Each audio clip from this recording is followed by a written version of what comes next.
build a new one, but they wanted one that was energy efficient. Well, did they get one that was energy efficient? It was a 5.69 degree of efficiency.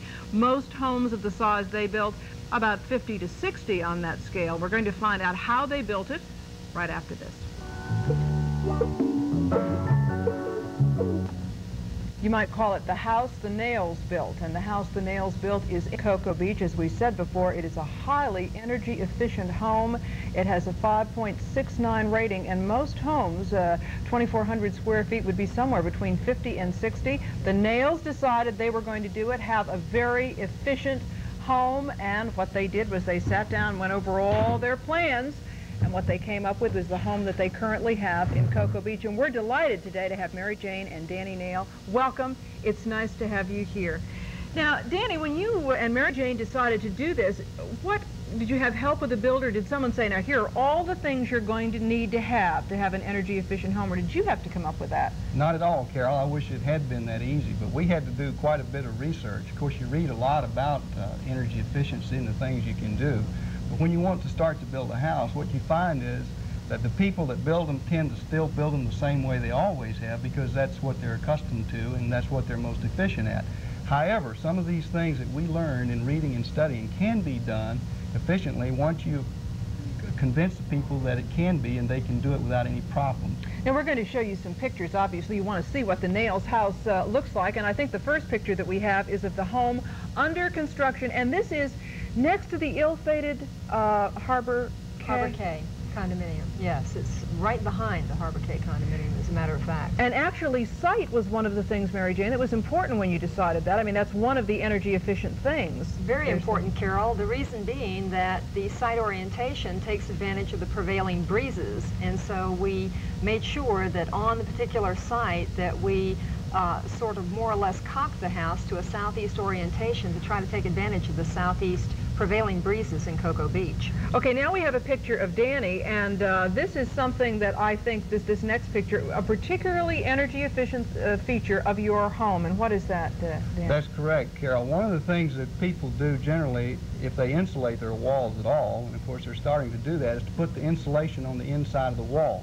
Well, what we did in our house is to put the insulation on the outside of the concrete block wall. Then on top of that insulation, we put burring strips, and then we put a moisture barrier, visqueen, and then wire lath and stucco. Here in this picture you see the stucco, and then down at the bottom is a vent strip. And what this allows is for the air to circulate in at the bottom of the wall, and as the sun beats on the stucco there and heats the air up, it is displaced up into the attic, and therefore it keeps the wall cool. This method keeps the concrete block from ever getting hot. As you probably know, in a lot of the older homes, when the concrete block gets hot, it keeps heating your house even after the sun goes down. So this prevents that from happening. And certainly cooling is a big problem in Florida, perhaps more so than heating. Now, this was interesting. This particular shot is of what? Okay, you remember on the first picture of the house there, up on top, we have what we call a cupola. And this is an inside shot of it. And what it's referred to as is a structural fan. It's completely passive, but it creates a sucking action that actually pulls the air up through the attic and keeps the attic cool too, because you certainly don't want the heat coming in through the attic. I have one of the side panels here that you can see in that inside shot. Now, that picture there is over on the eaves where we don't want to restrict the airflow. You can see that the insulation there is does not go all the way to the edge of the eaves. That way the air can flow through and ventilate up through the cupola that has these panels in the previous picture here. Okay, let's hold this. This is the kind of window now that you're talking about. In the cupola. In the cupola. How about that? Now, when the wind blows against it, it keeps out moisture and air because these mylar flaps will close. Now, on the other side, when the air comes over the top of the cupola, it creates a negative pressure, and it'll blow open like that. I don't know if you saw that or not, but like that. And that creates a sucking action, pulling the air up through the attic, pulling it through the eaves there where you saw the insulation back from the edge of the eaves, and therefore keeping your attic cool.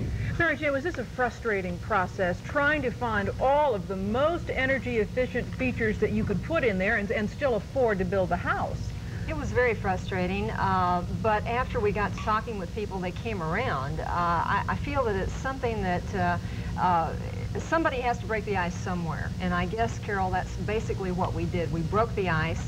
I don't think anyone has ever incorporated everything that you could incorporate as far as energy efficiency is concerned, and we made it a point to start from the very foundation, the very slab, all the way up to incorporate everything that we could. In fact, this is featured on Paul Harvey today on national television, Yes, this particular show. We're going to look at the utility bill now, because we have some doubters out there who always say, yeah, sure, but if you look at the bill amount on the right-hand column, there it is, 3574, 3664, 4536 was actually your the That's highest. The first month that we lived in the house. That was February. We did have some heating there, Carol, and that's the reason that one is a little higher. Now we're going to show you some things on the screen. There it is, of course, the finished home. We're going to show you some features. We don't have time to get into them all, of course, but these are things that are some of the things that make this home as energy efficient as it is.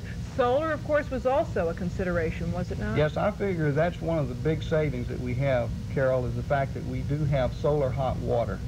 We have a stone line tank, as mentioned there. That helps keep the water warmer longer once you get it hot.